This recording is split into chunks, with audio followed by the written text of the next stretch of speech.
Hello everyone, my name is Sam, and today I wanted to talk about how my chronic illness has affected my dysphoria and caused, quite frankly, a massive spike in it that I've not had for literally years now, basically. So for a little bit of context, I don't have a diagnosed condition, but I have been affected by chronic pain ever since I was very young, and chronic fatigue I'd say since about my teens.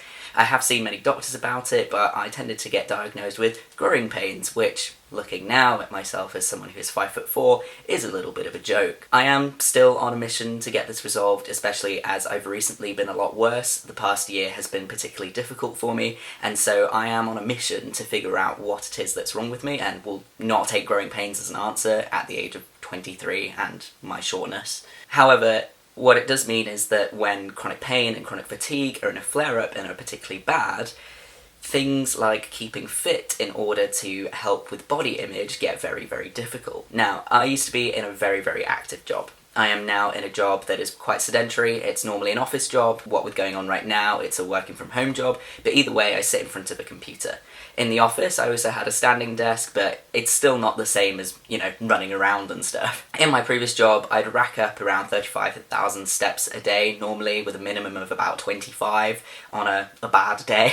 And I did a lot of work that involved using my arms and a lot of work that involved using my core. Now, at the time, I did go through flare-ups here and there, but nothing too massive. I had to take a break every now and then, but nothing too severe, not to this extent anyways. So during that time, it's kind of when I started testosterone. It was a few years into testosterone, and I sort of accredited a lot of my hip fat loss to fat redistribution, and I'm not saying that fat redistribution wasn't a part of it, but I've now discovered in the past month or so that it wasn't as big of a part as I thought. A lot of it must have been the 35,000 steps and just how active my previous job was, because now that I've been out of that job for about 7 months and then out of being fit for about 10, I can definitely see the difference in my body, and that's something that's quite difficult to deal with. I've never necessarily had body image issues outside of dysphoria, but the dysphoria aspect of it is so intense for me,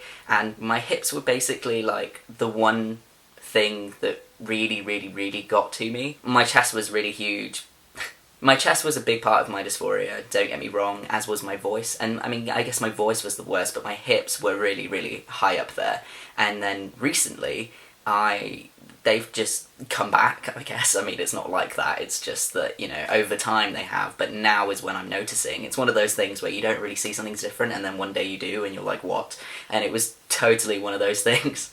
And now I'm trying to deal with that. Except the problem is that, when you're unhappy about something, you want to do something about it. I was unhappy about my voice, my body, etc. I took testosterone. I was unhappy about my chest. I got top surgery. And now I'm unhappy about my hips, again, even though I was kind of over that. And so I want to do something about it. Now the thing to do about that is to exercise. You want to be doing cardio. You want to be doing, core exercises, all of that stuff. But the problem is that when you have a lot of chronic pain and chronic fatigue, it's very difficult to do this. And as I'm in a flare-up, I can go for a few weeks where I can exercise every few days, like normal, workout, 3 days, 3 rest days, etc. That only makes 6 days. You get the general gist. And I could do that, but then when I'm in a really bad part of my flare-up, I cannot. Going up the stairs for me is like climbing a mountain, and which is crazy to me. Like I said, I used to be running around without a thought in my head about how difficult that could potentially be, and now that is an absolute madness of an idea to me. So it can get really difficult, and it's really grinding on me that something that bothers me that much is not something that I feel I am able to do anything about. I am going to try, and I try to exercise on the days where I can, but it's also difficult because with exercise, as many people know, a big part of it is habit and also a mind frame, and it's like a lifestyle. And when I'm in that zone and I'm going for weeks at a time where I'm exercising properly, I've got a schedule, I've got a routine, I'm happy, it's good, then I feel great. But as soon as I fall off of that bandwagon, getting back onto it is so hard.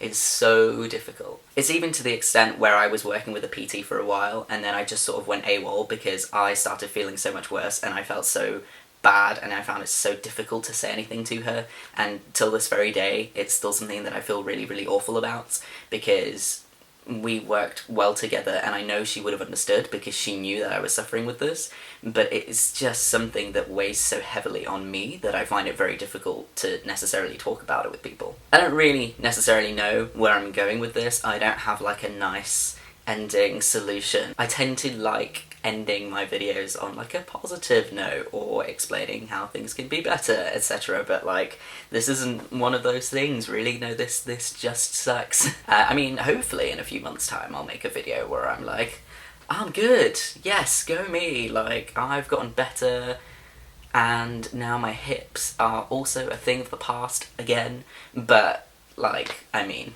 I don't have huge hopes here. I probably will talk about my chronic illness more on this channel though, because I made this channel to talk about my experiences, and I know how helpful it is to find videos of people talking about things that you're experiencing, and also just that sense of community. And it is like my being trans, my chronic pain, fatigue make up a big part of my life also, and they do interlink, as this video shows, and yeah, it's something that I want to talk more about. If you watching this have a bit of experience with this and have any suggestions or want to share your story at all, then please do comment. It would help me to be able to read other stories like these.